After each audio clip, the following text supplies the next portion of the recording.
When we'll tell you that we have visited Santa and that he really exists, you probably wouldn't believe us at all. But it's true. In the state of Indiana, you'll find a city called Santa Claus. The hero of Christmas is living in Holiday World on Splashin Safari. Indeed, there were many parents that went to Santa Claus with their children to meet up with the real Santa there. It was a huge disappointment for the kids that there was no Santa to find. Although the North Pole is the real place to be to meet Santa, Louis J. Koch wanted to create a place where you were able to meet the beloved white-bearded man in 1941. Shops, restaurants, kiddie rides, and of course a train made this whole thing become a small amusement park. From the opening in 1946 until 1983, it was called Santa Claus Land. From then on, the park, which is welcoming more than 1 million guests a year, is called Holiday World.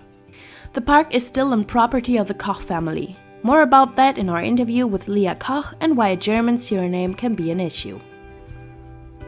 Very special about Holiday World are free parking, free sunscreen all over the park, and free soft drinks as much as you want the whole day. And wow, free tubes. Splashin Safari, that exists since 1994, is included in the park entry and has nearly 20 tubes. You'll find everything you would ever imagine to be in a water park. Also 2 launch slides. They are not driven by jets of water, but by a limb drive just like on a roller coaster. Wildebeest came in 2010 by Poor Slide Hydromagnetic. 4 persons in a row rushing up and down the 520 meters tube. It's pretty fast. It became faster in 2012. On Mammoth, 6 persons are sitting in a large round boat face to face. The tube is 537 meters long and has to be cooled more than Wildebeest. A lot of water is sprayed from the top of the tube on both of them. That is not very helpful seeing where to ride. The boats are weighed before the ride will start, which both of the tubes have in common. Holiday World is taken by the name, decorated after the example of the different American holidays. The only area without any holiday theme, except for the water park, is the first children's area, Holy Dog's Fun Town. In the middle, you'll find the Playhouse Holy Dog's Treehouse, which was built in 1999 and has been completely renovated in 2017. For all the little ones, the Playhouse Just for Pups opened in 1999 either. If you'd like it a little wilder, you'll go have fun on the water playground called Magic Waters. On Doggone Trail, the kids go on their first big travel. That Jeep Safari is located here since 1999. It got a little wilder in 2013 with Kitty's Tea Party. This teacup ride was built by Zamperla. The same Italian manufacturer already delivered in 1999. The Hauler is an STD-AT family gravity coaster. The track, which is 80 meters long, is not really pretty at all. In the Christmas theme area, you will just find another children's area. Rudolph's Roundup is a classic kiddie carousel with multicolored sleighs, which is located here since 2011. Reindeer Games, which is a family drop tower, is standing here since 2008. It would have been lovely if this ride would have been designed like a rock candy instead of a usual Christmas decoration. 4 more carousels, which are not that Christmas-like, have been coming into the park in the 1970s. Dasher's Seahorses is a seahorse carousel that is pretty extraordinary. Comet's Rockets is a flight carousel with rocket chases. Dancer's Fish is a carousel, oh wow, with fish chases. And last but not least, Prancer's Merry-Go-Round is a classic carousel. The national holiday 4th of July has its own area either. Everything's mixed up in here. Holy Dog Express, for example, rides around Holy Dog Fun Town. The train has been built by Rideable Miniature in 2013. But you can already take a ride through the park since 1978 with the antique cars by Gold Manufacturing. The Tin Lizzie antique cars are called Lewis and Clark Trail. You can find fun with cars that is a little rougher with the bumper cars from 1976, which are called Rough Riders. Flying scooters are something very different instead. Eagle's Flight came to Holiday World in 1976. If we already came to the point where we were talking about the classics, we need to talk about the Star-Spangled Carousel from 2008. You won't even turn slowly on a calypso-like firecracker that came into the park in 2017, completely renovated.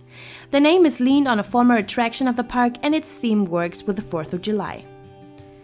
An S&S double shot called Liberty Launch came into the park in 2003.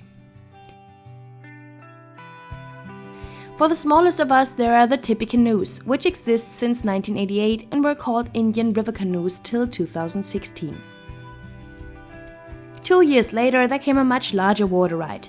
Raging Rapids and Boulder Canyon is a rafting, which is also a small part where it's riding through a little western scenery. Unfortunately, or maybe luckily, this ride is not even wet at all. Much smaller than this is the Halloween area. But here are 2 woodies located, and additionally, since 1987, the Loch Flume Frightful Falls. But this ride is pretty hidden. Good to see, however, is the Scarecrow Scrambler. Who else than Eli Bridge delivered in 1976? A scrambler may not be missing in any park at all. What is also installed in nearly every park is a wave swinger. Hello Swings was delivered in 2003 by Zamperla.